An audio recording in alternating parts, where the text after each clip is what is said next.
Hello everyone. इस video में मैं डिस्कस करने वाला हूँ speech act theory.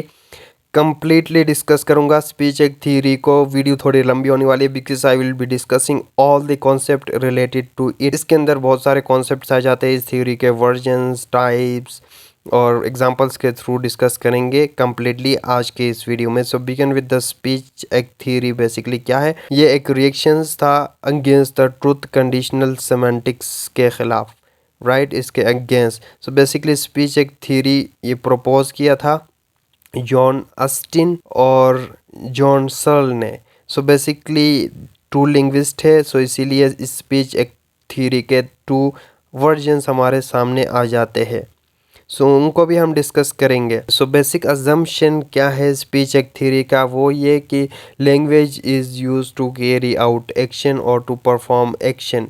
How speech या लैंग्वेज जो है आपके एक्शंस को परफॉर्म करने के लिए यूज़ होता है। The function of language is to perform things और परफॉर्म एक्शंस, राइट। सो यही बेसिक अजम्पशन है इस थ्योरी का। सो टू वर्जन्स देखेंगे इस थ्योरी के। बेसिकली टू वर्जन्स है। फर्स्ट वर्जन जो प्रेजेंट किया था ऑस्टिन ने, जो कि ये स्टेट करता है कि फंक्शन ऑफ लैंग्वेज जो है वो परफॉर्मेटिव है। परफॉर्मेटिव का ये मतलब है परफॉर्म करना। इसका ये मतलब है language is use only B use can only B use for making things और टू डू और टू परफॉर्म एक्शंस।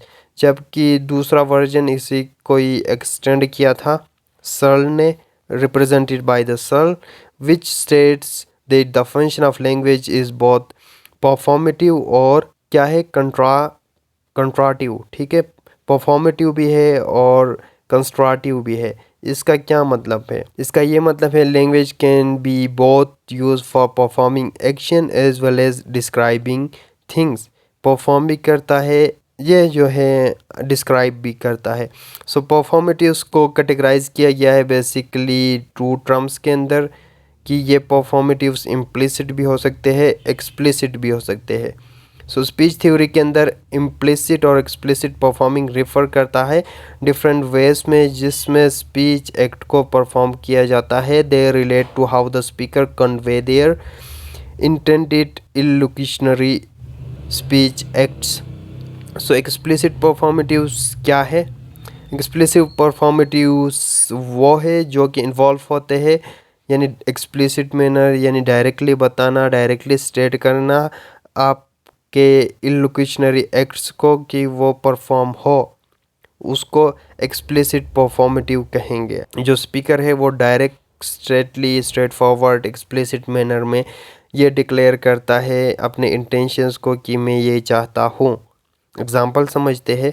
एक अटरेंस है जिसमें वो कहता है I apologise for my mistake. So explicitly उसने परफॉर्मेटिव को बताया है कि मैं अपोलोजाइज करना चाहता हूँ, right. Explicitly performative verb apologise का यूज़ किया है, इसकी मदद से डायरेक्टली एक्सप्लिसिट मैनर में अपने इंटेंशंस को एक्सप्रेस किया है। जबकि इम्प्लिसिट परफॉर्मेटिव में क्या होगा, ये टोटली इसका अपोजिट है, डायरेक्टली स्टेट नहीं करेगा बल्कि इम्प्लाइड वे में बताएगा, हिडन वे में। It involve conveying the illocutionary act indirectly या इम्प्लिसिट वे में without directly stating them. So speaker does not use performative verbs, यहाँ पे यूज़ नहीं करता अपने intentions को express करने के लिए।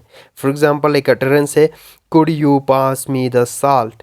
So यहाँ पे implicit performative क्या है, indirect way में एक request कर रहा है। So ये था basic concept।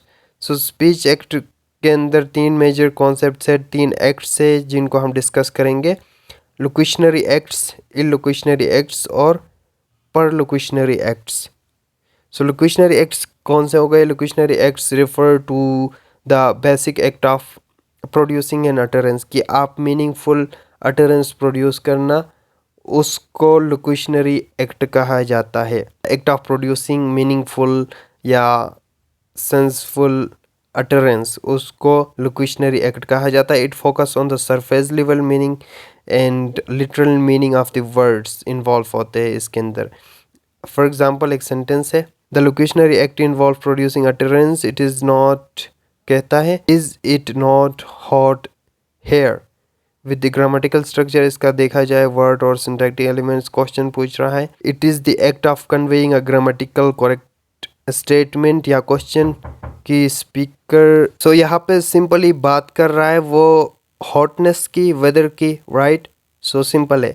सो इलोक्यूशनरी एक्ट के अंदर क्या होगा, it refers to the intended या primary communicative acts perform by the speaker through their utterances, कि एक स्पीकर अपने अटरेंस के थ्रू क्या चीज़ परफॉर्म करना चाह रहा है, क्या वो चाहता है कि लिसनर क्या एक्ट करे, एक्शन को परफॉर्म करे। So it focuses on the speaker's intended meaning और the illocutionary force of the sentence. So in this example sentence के अंदर the illocutionary act, so again उसी एग्जांपल को हम देखेंगे, वहाँ पे लोकेशनरी के अंदर जो देखा था वही एग्जांपल कि is it not hot there, right. So यहाँ पे इलोक्यूशनरी के अंदर स्पीकर की क्या इंटेंशन है, वो क्या चीज़ करवाना चाहता है। Speakers intend to ask the listener to turn on the AC, कह रहा है गर्मी लगी है एसी ऑन करो, यानी इम्प्लाइड मीनिंग में, इम्प्लाइड वे में वो ये उसके इंटेंशन है। So the illocutionary force of the utterance is the primary intention meaning, right? So illocutionary acts को basically 5 categories के अंदर divide किया था सर्ल ने, ठीक है।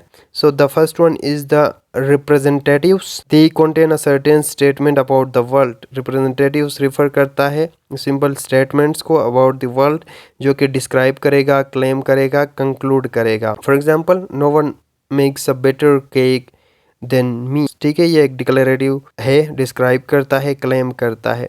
Then comes the directives, they direct the hearer towards doing something, वो direct करते हैं आपके हेयरर को कि वो कुछ करे। इसके अंदर इन्वॉल्व होता है ऑर्डरिंग करना, आस्क करना, रिक्वेस्ट करना, एडवाइस करना। For example could you close the window, ठीक है, रिक्वेस्ट कर रहा है। Then comes the commissives, commissives के अंदर क्या होता है, speaker commit himself to doing something, यानी वो कुछ कर रहा होता है, प्रॉमिस कर रहा होता है, थ्रेटनिंग कर रहा होता है, ऑफरिंग कर रहा होता है। फॉर एग्जांपल कहता है I am going to Paris tomorrow. And then expressives आ जाते हैं, वो एक्सप्रेस करते हैं how the speaker feels about certain situation, speakers के फीलिंग को, कि वो थैंकफुल फील कर रहा है या अपोलोजाइज फील कर रहा है, वेलकम कर रहा है, इस तरह के वर्ड्स। जैसा कि वो कहता है excuse me when stepping on a person's toe, regret कर रहा है, अपोलोजाइज कर रहा है। And then comes the declarations, declaratives आ जाते हैं।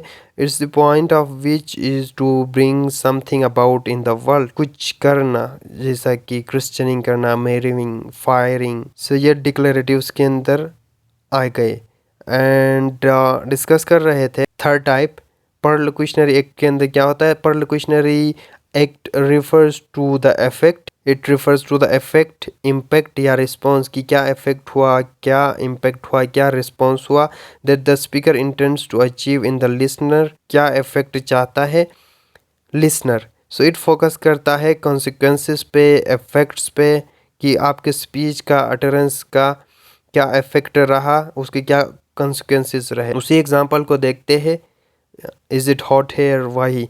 सो यहाँ पे परलोक्यूशनरी एक्ट क्या हो सकता है, it may be the listener actually turning on the AC, as a response में एक्चुअली उसका इम्पेक्ट ये रहा कि लिसनर ने एसी ऑन किया। सो यहाँ पे 2 टाइप्स आ जाते हैं स्पीच एक्ट के फर्दर, डायरेक्ट और इनडायरेक्ट स्पीच एक्ट, राइट। इसी कैटेगरी के अंदर नहीं है। जनरली अगर कुछ एक्ट्स डायरेक्ट होंगे, कुछ इनडायरेक्ट होंगे। सो इससे क्या मुराद है, डायरेक्ट स्पीच एक्ट किसे कहेंगे, इनडायरेक्ट स्पीच एक्ट किसे कहेंगे। डायरेक्ट स्पीच एक्ट के अंदर क्या होता है, द इलोक्यूशनरी फोर्स या इंटेंडेड मीनिंग को एक्सप्लिसिटली डायरेक्टली कन्वे किया जाता है through the literal meaning of the words use by the speaker. Simply there is a direct relation होगा, डायरेक्ट और 1-to-1 रिलेशनशिप होगा बिटवीन फॉर्म एंड फंक्शन, आपके utterance के फॉर्म और फंक्शन के बीच में डायरेक्ट रिलेशन होगा। For example the speaker says can you pass me the salt, यहाँ पे इसके फॉर्म और फंक्शन को देखा जाए तो फॉर्म इसका इम्पेरेटिव है सो इम्पेरेटिव के अंदर हमने देखा था ऑर्डर करना, रिक्वेस्ट करना, और इसका फंक्शन रिक्वेस्ट करना है। सो यहाँ पे डायरेक्ट और वन टू वन रिलेशनशिप है फॉर्म और फंक्शन के बीच में, इसीलिए हम इसको डायरेक्ट स्पीच एक्ट कहेंगे। इनडायरेक्ट स्पीच एक्ट इसका उल्टा है, ऑपोजिट है, जिसके अंदर जो है डायरेक्ट रिलेशनशिप नहीं होता फॉर्म और फंक्शन के बीच में। The speaker use the particular linguistic form और context that requires the listener to infer the intended meaning. So there is an indirect होगा और वन टू वन रिलेशनशिप नहीं होगा। फॉर एग्जाम्पल द स्पीकर कहता है it's cold in here while shivering होते हुए। सो यहाँ पे फॉर्म इसका डिस्क्रिप्टिव है जबकि फंक्शन रिक्वेस्ट है। सो ये one two one relationship show नहीं करता, सो इसीलिए ये इनडायरेक्ट स्पीच एक्ट हो गया। So this is all about speech act theory.